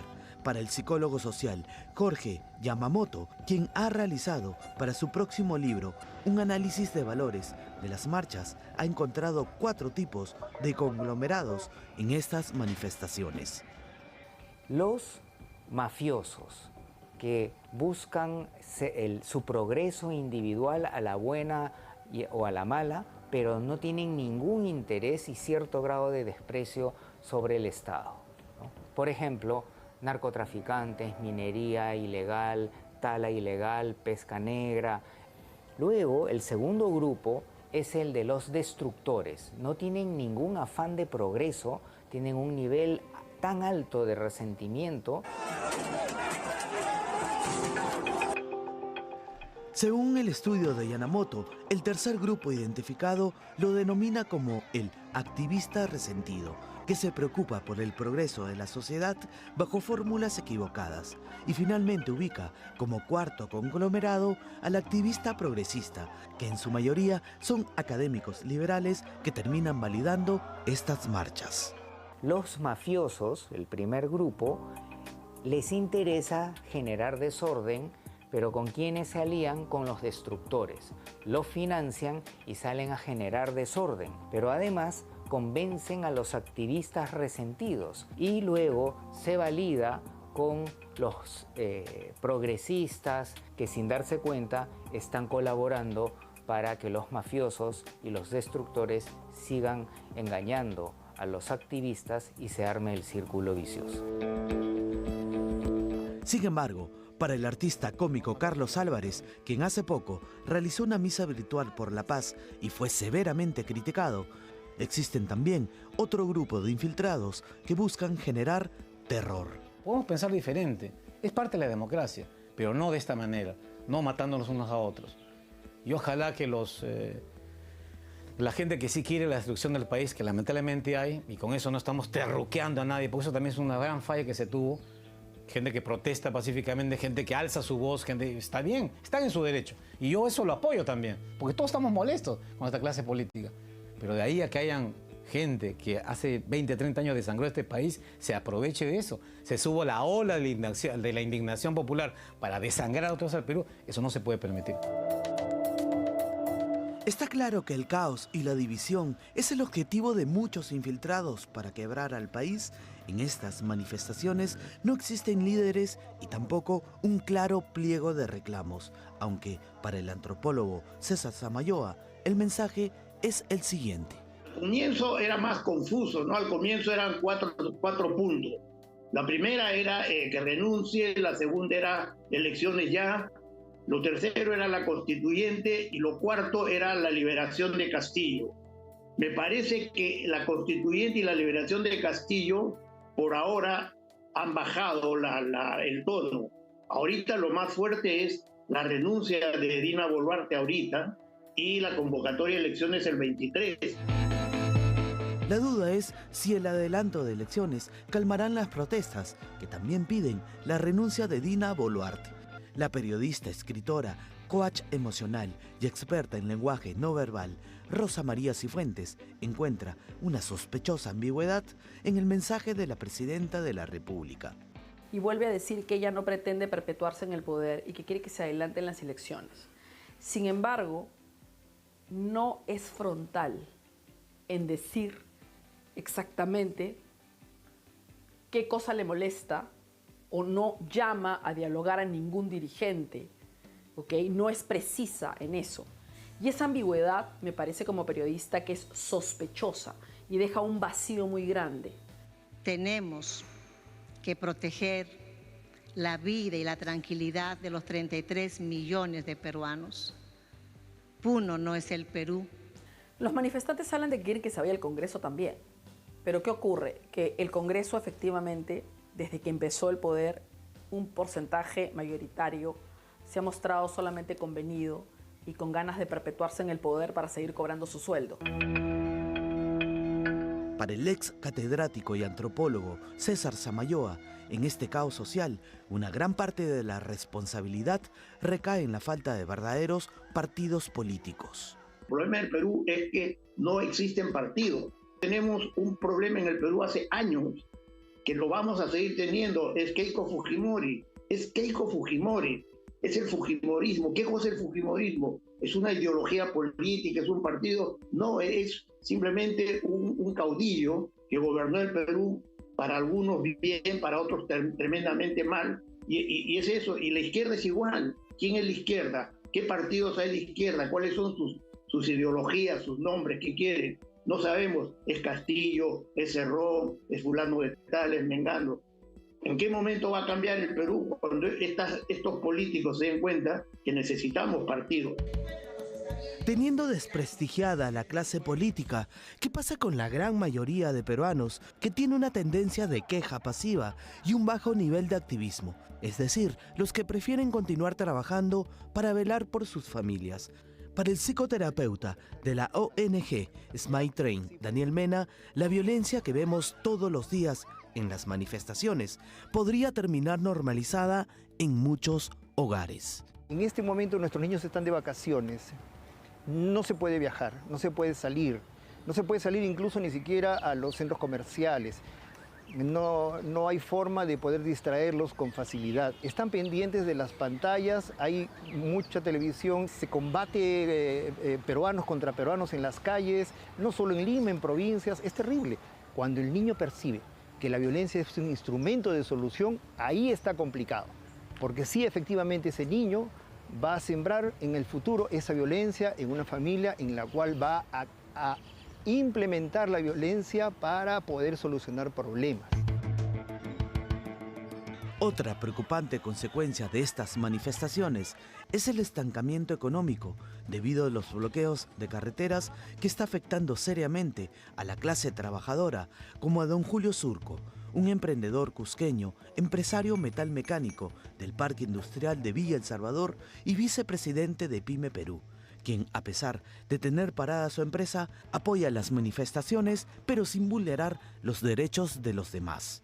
Yo entiendo que el reclamo de nuestros conciudadanos que están en todo el país, entendemos el reclamo, pero también ellos también tienen que entender que nos afecta a nosotros porque prácticamente paralizamos, entonces la gente no tiene dónde cobrar, cómo cobrar, como no hay venta, entonces esto pues afecta a nivel de toda la micro, pequeña empresa. Amigos lindos, presenten a un líder, quién es el encargado para que pueda conversar con el Ejecutivo y con el Congreso y se pongan de acuerdo. En la conversación, el diálogo es lo mejor. Yo no puedo estar en contra, digamos, yo no puedo estar de acuerdo con usted, con su posición, claro. Pero si dialogamos, dijimos, y te hago entender, o tú me haces entender, ahí está el acuerdo. O llegan a un punto de equilibrio. Claro, ahí está el acuerdo, no hay otro. Claro. Pero siempre y cuando también las cosas que sean lo correcto, ¿no? Que no haga daño a nadie. Las marchas, protestas y manifestaciones han revelado el peor rostro del país, que vive polarizado en una suerte de callejón sin salida. Allá los políticos que se peleen, que discutan, que se insulten, pero el pueblo queda. Los gobiernos son temporales, el Estado y la nación queda, que somos nosotros, los peruanos. Está claro que la gran mayoría no quiere violencia y enfrentamiento. También que muchos compatriotas por años han sido olvidados por las autoridades y discriminados por una sociedad racista. Pero también es cierto que todos los peruanos sabemos salir adelante y sobre todo sabemos estar unidos por un solo objetivo.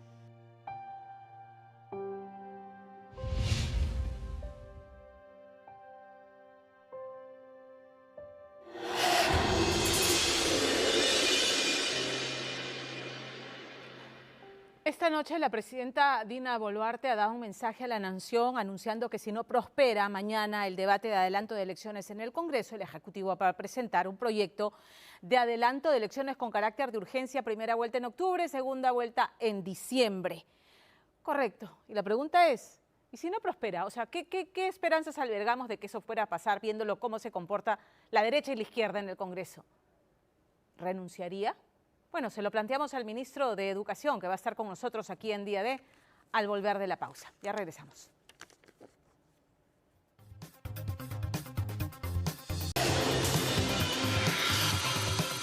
Lo anunciado, nos acompaña esta noche el ministro de Educación, Óscar Becerra. Acaba de producirse hace poco más de una hora el mensaje de la presidenta Dina Boluarte anunciando dos cosas. Uno, frente a la, y hay que decirlo claramente, hay la responsabilidad del Congreso de la República, en la derecha y en la izquierda, que no llegaron a ponerse de acuerdo para el adelanto de elecciones para este año, pese a una propuesta, derecha y izquierda, cada uno con sus agendas. Por un lado, la reforma política, si no, no hay adelanto. Por el otro lado, si no hay referéndum o asamblea constituyente, no voto tampoco.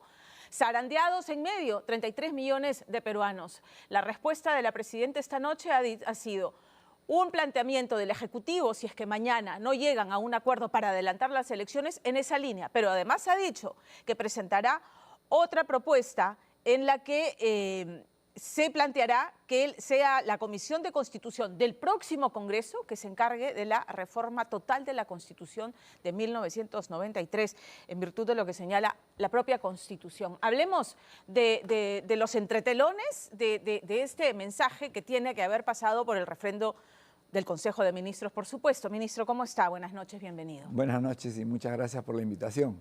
¿Cuál fue la primera reacción? ¿Qué discusión tuvieron inmediatamente después de conocida la decisión, o sea, el debate infructuoso en el Congreso respecto al adelanto de elecciones? Bueno, en primer lugar yo quisiera decir que este mensaje refleja lo que la presidenta Dina Boluarte es. Una persona que, para sorpresa de muchos tal vez, lo que busca principalmente es la conciliación, el diálogo, y que no tiene ninguna pretensión de aferrarse al poder o de quedarse en un puesto para el que la ley la faculta. Recordemos, ella es presidenta constitucional del Perú, de acuerdo a nuestras normas vigentes, y fue elegida por 5 años. Aún así, ella decidió llamar a su gobierno un gobierno de transición, y de acuerdo a la información que recibimos todos los peruanos respecto a los plazos, fijó un plazo. Ahora le han dicho cuando que en es su posible. mensaje a la Nación dijo, me quedo hasta julio del 2026? Porque ese fue el primer mensaje que empezó a prender esta hoguera que hoy tenemos, ¿no es cierto? Bueno, es lo que dice la Constitución y las leyes. Algo que Pero habían nos- encuestas que decían que la mayoría de peruanos quería un adelanto de elecciones porque la representación política en el Congreso y en el Ejecutivo había perdido legitimidad. Estábamos en crisis y queríamos una salida. Suena trillado, pero lamentablemente los peruanos estamos acostumbrados a usar la frase yo no me guío de las encuestas cuando no dicen lo que quiero y las encuestas dicen cuando dicen lo que yo quiero.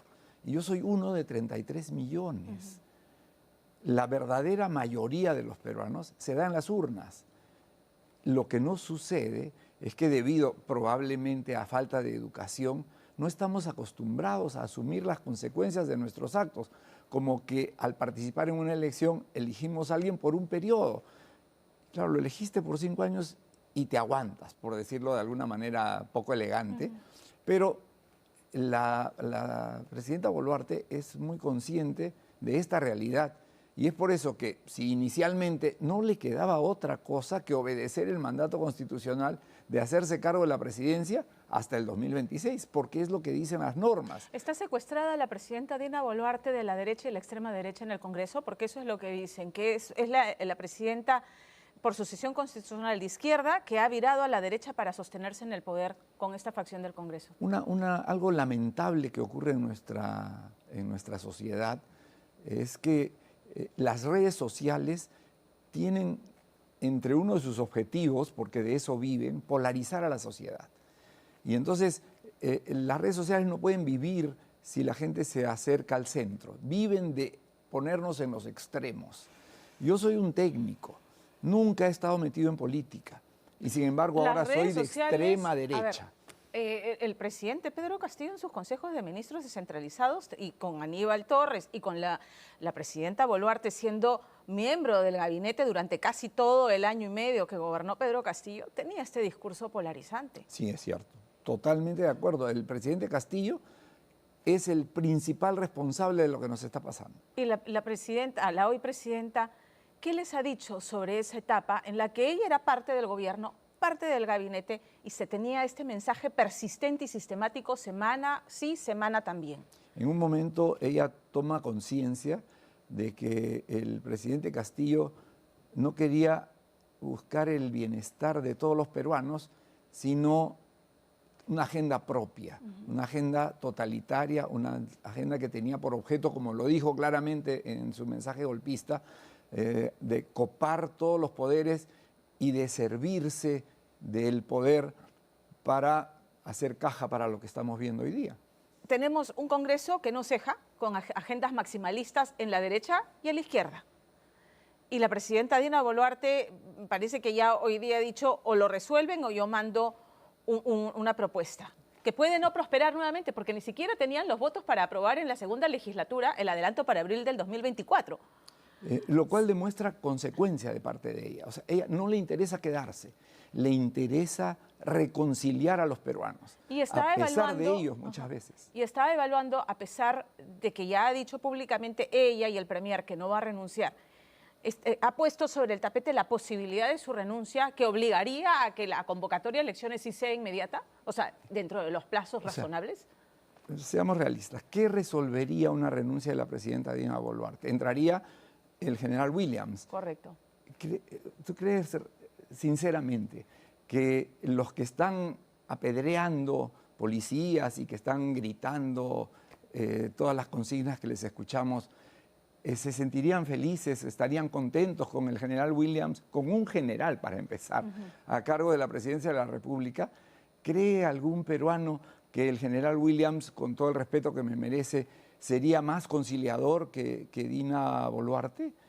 Yo lo dudo, seriamente. Entonces, el hecho de que el general Williams pase a ocupar la presidencia lo obligaría efectivamente a convocar elecciones.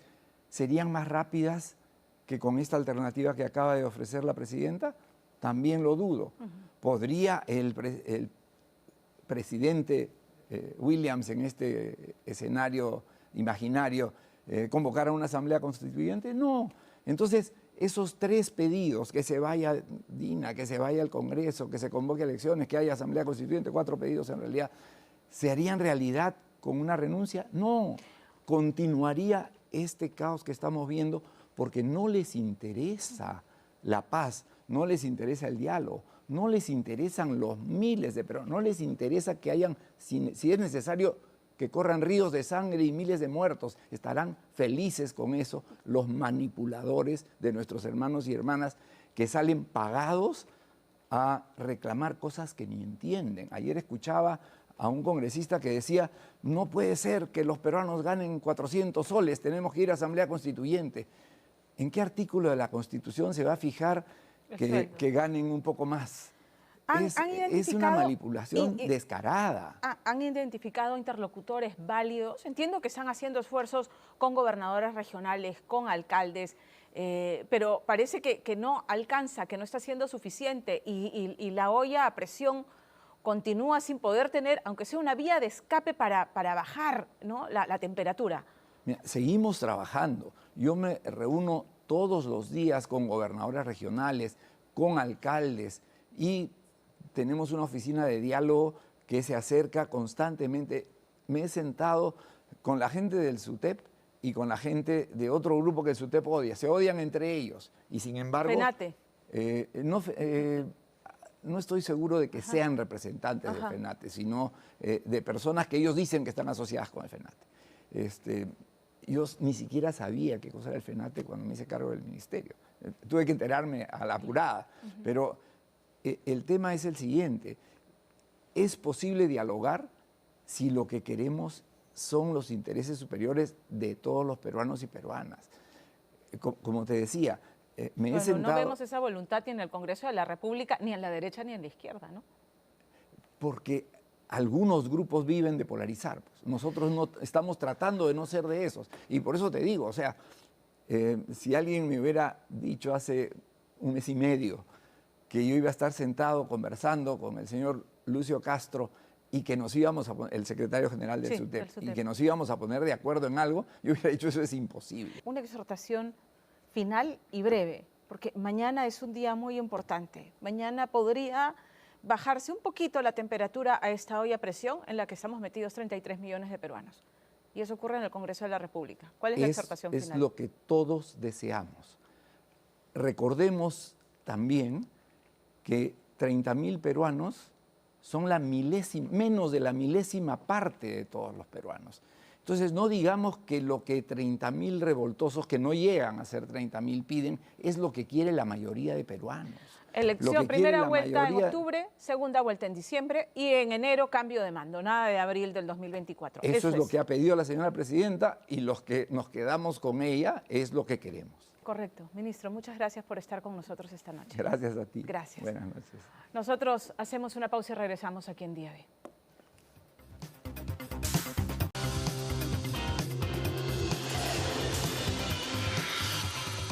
Gracias por habernos acompañado esta noche. Nos vemos el próximo domingo. Chao.